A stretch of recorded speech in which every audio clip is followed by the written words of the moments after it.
வணக்கம். சிதைக்க உணவை மருந்து மருந்து உணவு. இன்னைக்கு வெண்டைக்காயை பற்றி பார்க்கலாம். லேடிஸ் ஃபிங்கர் அதோட நன்மைகள் எது எதுன்னு சொல்லணும்னா சொல்லிகிட்டே வந்தால் அது எவ்வளோ சீக்கிரமாக நம்ம சாப்பிட ஆரம்பிக்கணும் அப்படிங்கிறது நமக்கு தெரியும். அது குழகுழப்பாக இருக்கிறதால ஓரளவுக்கு குழந்தைகளுக்கும் பிடிக்காது. அது எப்படி குழகுழப்பு இல்லாமல் சமைக்கிறதும் அப்படிங்கிறது ஒரு சில டிப்ஸாக வழியாக பார்த்துக்கலாம்.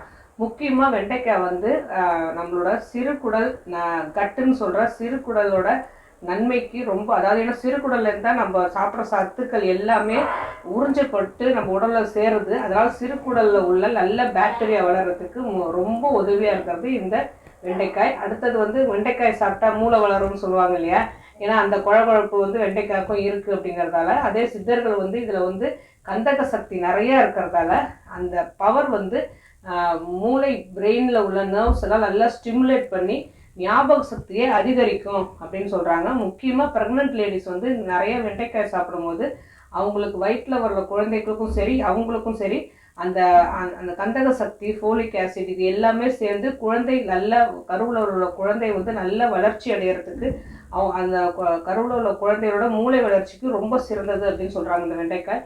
அடுத்தது டைஜஸ்டிவ் சிஸ்டம், அதாவது செரிமான சக்தியை இன்க்ரீஸ் பண்ணி கொடுக்கும். அதில் நிறைய ஃபைபர் இருக்கிறதால கொலஸ்ட்ரால் லெவலை கண்ட்ரோல்குள்ளே வைக்கும். நீரிழிவு நோயாளிகள் நிறையவே எடுத்துக்க வேண்டிய காய் அப்படின்னு சொன்னால் இந்த வெண்டைக்காவை சொல்லலாம். கொலஸ்ட்ரால் கண்ட்ரோல் பண்ணுது அப்படிங்கிறதாலேயே நமக்கு பிபி வராதுன்னு நமக்கு நல்லாவே தெரியும். அடுத்தது வந்து ஹார்ட் ப்ராப்ளம், எந்த பிரச்சனை இருந்தாலும் இதை வந்து வெண்டைக்காய் சாப்பிட்டே வந்தோம் அப்படின்னா ஹார்ட் ப்ராப்ளமும் கொலஸ்ட்ரால் லெவல் கண்ட்ரோல் ஆகிறதால நல்லாவே நமக்கு குறைஞ்சிக்கிட்டே வரும். அடுத்தது யார் இதை சாப்பிடக்கூடாது அப்படின்னா, இது வந்து வெண்டைக்காய் வந்து யூரிக் ஆசிடை அதிகமாக்கி கொடுக்கும்.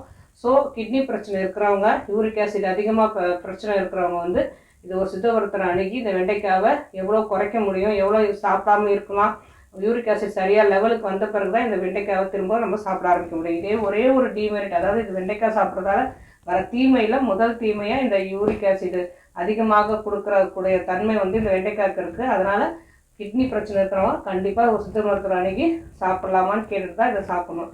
மற்றவங்க எல்லாரும் சிறு குழந்தைங்கலேருந்து எல்லாருமே சாப்பிட்லாம். சின்ன குழந்தைங்கன்னு சொல்லும் போது வெண்டைக்காய் குழகுழப்பாக இருக்கும் இல்லையா, ஸ்லிம்மில் வச்சு கொஞ்சமாக எண்ணெய் ஊற்றி தண்ணி தெளித்தாலே அந்த குழகுழப்பு அதிகமாகிடும்.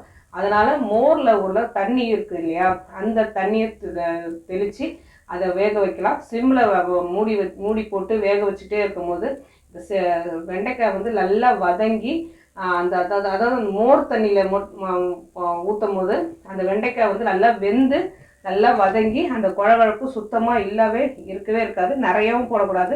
அப்படி அந்த மோர் தண்ணி இல்லை அப்படின்னா, கெட்டி தயிர் தான் இருக்குன்னா ஒரு அரை ஸ்பூன் மட்டும் போட்டு நல்லாவே வேக வைக்கலாம். ஸோ அந்த அந்த தயிரோட புளிப்பும் சேரும் போது வெண்டைக்காயில் நல்ல சுவையும் இருக்கும், குழகுழப்பு தன்மை கண்டிப்பாகவே இருக்காது. அதை டீப் ஃப்ரை பண்ணி சாப்பிடலாமா குழந்தைகள் அப்படின்னா, அது முழு பயனும் கிடைக்கணும் அப்படின்னா இந்த மாதிரி நல்லா ஸ்லிம்மில் போட்டு வதக்குனாதான் முழு பலனும் கிடைக்குமே தவிர பச்சையாக சாப்பிடலாமா அப்படின்னு கேட்டால் இப்போ நிறைய கெமிக்கல்ஸ்லாம் யூஸ் பண்ணுறாங்க. பச்சையாக வந்து எந்த காய்கறியுமே சாப்பிடக்கூடாது, அதை ஆவியில் வேக வச்சு தான் சாப்பிடணும். இந்த மற்ற காய்கறிகள்லாம் வெண்டைக்காவை இது மாதிரி ஸ்லிம்மில் வச்சு சமைக்கும் போது, அதுவும் ஒரு அரை ஸ்பூன் தயிரோட தண்ணியை வச்சு சமைக்கும் போது இந்த வெண்டைக்காயோட குழகுழப்பு நமக்கு தெரியாது, வரவும் வராது. ஸோ வெண்டைக்காய் வந்து எவ்வளோ முக்கியம் நமக்கு இப்போ தெரிஞ்சுக்கிட்டோம். ஸோ சிறு குழந்தையிலேருந்து பெரியவங்க வரைக்கும் ஹார்ட் டிசீஸ்லேருந்து பிபி சுகர் கண்ட்ரோல் பண்ணுறதுலேருந்து எல்லாத்துக்குமே வெண்டைக்காய் ரொம்ப யூஸ்ஃபுல்லாக இருக்கும். தினமும் சாப்பிட பழகிக்கணும். ஆரோக்கியமாக வாழ்வோம். வேறு எதை பற்றி பேசணும் நீங்கள் நினச்சாலும் சரி, தாராளமாக கமெண்ட் பண்ணுங்கள். உங்களுக்கு எந்த நோயாக இருந்தாலும் சித்தாக்கரை அணுகுங்க.